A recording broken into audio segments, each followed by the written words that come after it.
My name is Gemma. I do respite and emergency care. So respite is generally providing care for a child who's in another placement to give full-time carers a chance to rest and recharge, whereas the emergency are generally children who have no place to sleep for the night. They often come in an unplanned manner. So I started as a professional in the foster care space and over time saw the massive need for carers of all types. And I guess when life lined up for me to have the capacity, I was pretty quick to put my hand up to become a foster carer to help give back and try and fill that space. I think it would be coming up 2 months now. All happened pretty quickly once it got going. The process for becoming a carer is obviously really lengthy, but the assessment is really about understanding how caring is going to impact on your life and how you understand the needs of the children. And given they are such a vulnerable group of people, it's so important that you invest the time in the process. But then, you go through the panel process to become accredited and then connect with your local Life Without Barriers office and your workers and get a sense of what the program looks like and how you're going to be supported. So I am a single female carer, so it's just me and the kitty. So it's really great to be able to provide that one-to-one care. I work full-time, so caring really is just the cherry on top of an already busy life, but it's just such a change of pace. I guess working in the industry where I'm supporting other carers to putting that knowledge into practice with the kids.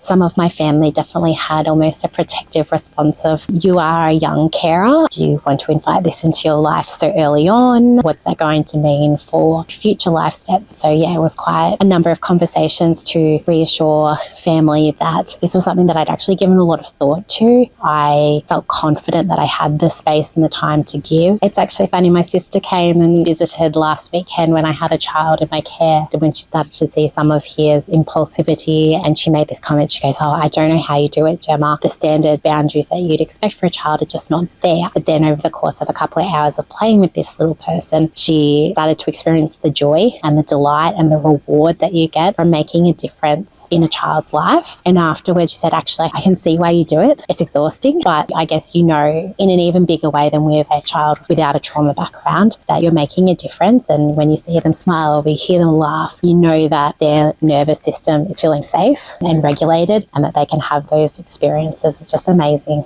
I think it was quite exciting, in the lead up to taking on my first placement, gathering, I guess, a bit of an emergency stockpile of pajamas and toothbrush and other little essential items that you would need for the age group that I provide care for. So just having that awareness that when they come in, I've got these things here, they're ready to go. I don't want them to feel without. So yes, when I get the bedding out and make the bed and put the toys out, and even when I turn the baby proofing on, it's kind of the excitement of how am I going to make a difference in this little person's life. So it's probably less of a singular moment, but an experience over time. So I've provided, I think, 3 occasions of respite for a little 4-year-old boy now. And the transformation over time has been really amazing. The first weekend I had him, they went in really confident thinking, I work in the industry, I support other carers, I'm going to be really well equipped for this. And I sort of joke that I came out a bit of a shell of a human because I was so exhausted. I felt like I had experienced 6 months of giving care to a child in one weekend. Over time, in these subsequent respites, we actually had these moments of beautiful delight. And now, to have him sort of call out my name and walk into my apartment and go, where's my tent? Why haven't you put it up? Or, to ask for things that we've done previously. It's really amazing how quickly you do build this attachment to them in a way that you care quite strongly for their life and the way that they experience things. So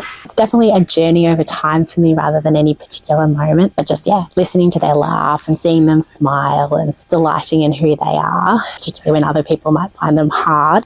That's the best part. My most significant moment of challenge came when I had a very overtired 4-year-old who we were leaving somewhere fun and he lost his mind and was screaming at the top of his lungs as he tried to wriggle out of my arm. And I'm looking around and I'm telling people I'm not stealing him, he's with me. And, proceeding to sort of have him physically lash out and scratch and kick and hit was pretty fatiguing when, you're in this state weight of, I'm just trying to help you. I remember just thinking, this is so much harder than I imagined it could be. And then to be present and positive with someone who's upset you was not something I anticipated that I'd experience just with the knowledge I had. I think it's really about being proactive in that self-care space. And I guess a couple of times I've really leaned on my support network, even while I've had children in my care, and using the people that have been approved as my supports to come and sit with the child for an hour so I can go to the gym and come back and show up in a better way because I'm energized and I'm meeting my own personal needs so that I can meet theirs. So leaning on those relationships has just made an enormous difference. So having that support network,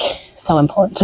I'm really lucky in the sense that because I work full time, I don't have significant financial stress outside of caring. I think if I probably sat down and calculated, what I spend in terms of, I want to get them a new book, I want to get them a new toy before they come, or let's go out for lunch, I probably do spend above what the care allowance provides. And I can understand the experience of carers who want to give these experiences to a child but can't afford to. Yes, so I've been really lucky with my worker who's been really supportive and proactive about coming out to get to know me and my needs as a carer. I did the initial shared lives training, which is part of the foster care accreditation process. I have been really impressed with the communication in terms of, we have this training available, we're advertising this for 3 months' time, do we have any interest in this? So there's this level of respect in that you don't necessarily have 3 days to give to training on a month's notice, but you could build that into your life down the track. I think I've learned a lot about how do I need to keep my cool. I can apply that to a lot of areas of my life, but in the face of challenge, that empathy for other people just grows because you stop going from they're doing this to I wonder why they're doing this, and it kind of just shifts your whole perspective on life and your interactions with people. I'd say dive in, explore it. There is some version of care that you can provide, even if you don't think that you can do full time. If you can give one weekend a month or a night here or there, you're making a difference and you will fall in love with the children and it'll all feel worth it. It's just, the most incredible thing you can do. You can make a big difference and you will grow as a person. You have to challenge yourself in ways that you didn't even know was possible.